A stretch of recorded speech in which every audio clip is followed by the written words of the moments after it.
गपोड़ी बहू। उमा जी की बहू पिंकी को गप्पे मारने की बहुत आदत थी। वो जब भी किसी के बारे में बातें करती तो बड़े बड़े गप्पे फेंका करती। आसपास के सब लोगों को पता था कि पिंकी बहुत बड़ी गपोड़ी बाज है। लोग उसकी बात पर विश्वास नहीं किया करते थे, लेकिन हाँ, उसकी बातें सुन सुनकर हंसते बहुत थे। अरे बहू, पड़ोस वाली शर्मा जी है ना, उनकी बेटी का जन्मदिन है, तुम भी चली जाना। ठीक है मम्मी जी, ये तो बता दो गिफ्ट में लेकर क्या जाना है। अरे लेकर क्या जाना है, 250 का लिफाफा दे देना, बस काफी है। अरे मम्मी जी, अच्छा लगेगा क्या? पड़ोसी हैं हमारे, हमें कुछ बड़ा लेकर जाना चाहिए। अरे बहू, इतना काफी है। जानती हैं आप, मेरे मायके में जब पड़ोस में किसी की बर्थडे होती थी ना, तो मम्मी कुछ ना कुछ गोल्ड का ही देकर भेजती थी। पड़ोसी के बर्थडे में सोना? कैसी बातें करती हो। और नहीं तो क्या, आपकी तरह थोड़ी ना लिफाफा पकड़ा दिया। पिंकी शर्मा जी की बेटी के जन्मदिन में चली जाती है। अरे आज तो बड़ी सुंदर लग रही हो साड़ी में। जी मैं तो लहंगा पहनकर आने वाली थी, मम्मी जी नहीं मानी। अरे बेटा, बर्थडे पार्टी में तो साड़ी चल जाती है, मेरा मतलब कोई शादी थोड़ी ना है। कैसी बात कर रही हैं आप आंटी जी? मेरे मायके में तो छोटे छोटे फंक्शन भी हम लोग लहंगा बनवाते थे बुटीक से, डिजाइन करवा कर। चाहे पड़ोस में किसी का जन्मदिन हो, मेरी मम्मी हमेशा बुटीक से नया लहंगा डिजाइन करवाती थी। मैंने तो ऐसा कहीं नहीं देखा, ये तो तुमने आज बड़े कमाल की बात बताई। अरे जाने दीजिए, कोई बात नहीं। और बताइए, आपकी बेटी नजर नहीं आ रही? अरे भाभी, मैं यहाँ हूँ, ये देखिए मेरा ड्रेस कैसा लग रहा है। ठीक ही है, मतलब बर्थडे के हिसाब से थोड़ा हल्का है ना। अरे भाभी, इतना सुंदर गाउन पहना है मैंने। मैं ना शादी से पहले अपने बर्थडे पर हमेशा जरी वाला लहंगा पहना करती थी, यही मैं तुम्हारी मम्मी को भी बता रही थी। इसके बाद केक काटने का प्रोग्राम शुरू होता है। सब लोग इकट्ठे हो जाते हैं। शर्मा जी की बेटी का केक देखकर पिंकी से रहा नहीं जाता। उसके अंदर का गपोड़ी बाज बाहर निकल कर आ जाता है। अरे इतना छोटा सा केक! अरे बेटा, मेहमानों के हिसाब से ही है, जितने लोग इतना बड़ा केक।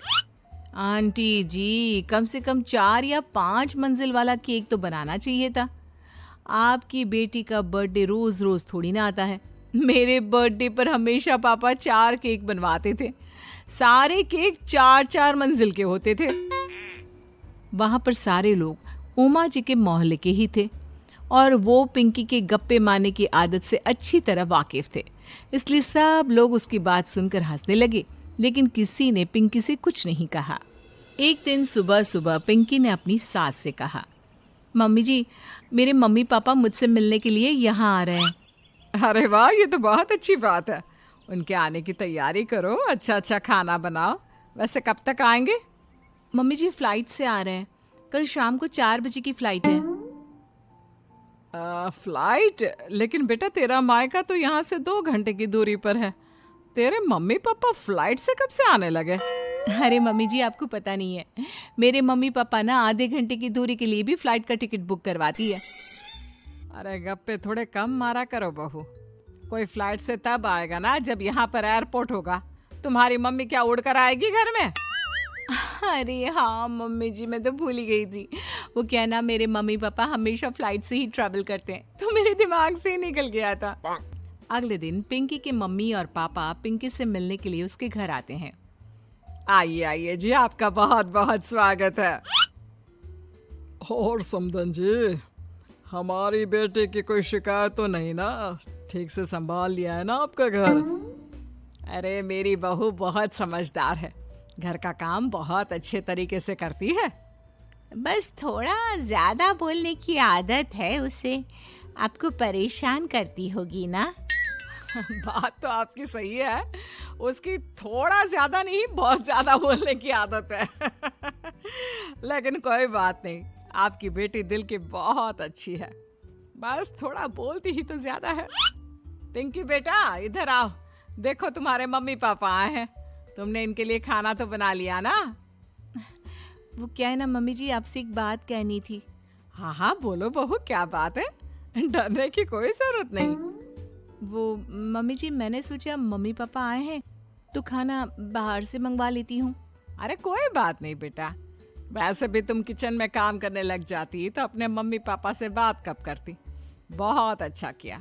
अब तुम अपने मम्मी पापा के साथ बैठकर आराम से बात करो, मैं अंदर जाती हूँ। शाम का वक्त जैसे ही दरवाजे की घंटी बजी, 3-4 लोग हाथों में खाने के बहुत सारे पैकेट लेकर उमा जी के घर पहुंच गए।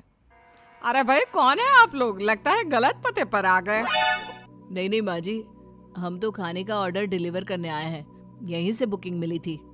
अरे नहीं नहीं, आपको कोई गलत फहमी हुई है, हमारे यहाँ तो 2 ही मेहमान आए हैं। आपके हाथ के पैकेट देखकर लगता है इसमें 50 लोगों का खाना है। माँ जी आपने सही समझा, खाना तो इसमें 50 लोगों का ही है, क्योंकि हमें ऑर्डर यहीं से 50 लोगों का मिला है। अरे लेकिन इतना सारा खाना, कहीं मेरी बहू ने अपनी गप मारने की आदत के चलते ऐसा तो नहीं कर दिया। ये खाना आप रख लीजिए और हमें हमारे पैसे दे दीजिए। अच्छा वैसे कितने का बिल बना है? ज्यादा नहीं, बस 10,000 दे दीजिए। उन लोगों की बात सुनकर उमा जी पिंकी को आवाज देकर वहां बुलाती है। जैसे ही पिंकी वहां आती है, खुश होते हुए उन लोगों को वहां पर खाना रखने के लिए कहती है। अरे इतना सारा खाना क्यों मंगवाया बहू? अरे मम्मी जी, मैंने आपको बताया तो था, मम्मी पापा आए हैं तो मैं खाना बाहर से मंगवा रही हूँ। ये बात सही है बेटा, लेकिन 2 लोगों के लिए 50 लोगों का खाना? अरे मम्मी जी, कुछ कम पड़ जाए तो अच्छा थोड़ी ना लगता है, और मेरे मायके में तो ऐसा ही होता है, एक्स्ट्रा खाना मंगवाते हैं हम लोग। तभी पिंकी के मम्मी और पापा वहां पर आते हैं। अरे बेटा, एक्स्ट्रा खाना मंगवाने का मतलब ये थोड़ी ना होता है कि 2 लोगों के खाने के लिए 50 लोगों का खाना मंगवा लो। और बेटा, तुम्हारी गप मारने की आदत के चलते 10,000 का बिल आया है, तुम्हें नहीं लगता ये गलत है? देखो बहू, बढ़ा चढ़ाकर बातें करना अपनी जगह, लेकिन इतनी बड़ी बड़ी फेंकना भी गलत है ना। पहली बात तो इतने सारे पैसे लगे, और दूसरी बात खाना वेस्ट होगा। आप लोग ठीक कहते हैं, मैं आज के बाद अपनी इस आदत को कंट्रोल करने की कोशिश करूंगी और अब से गप थोड़ी कम मारा करूंगी। पिंकी की बात सुनकर सब लोग हंसने लगे।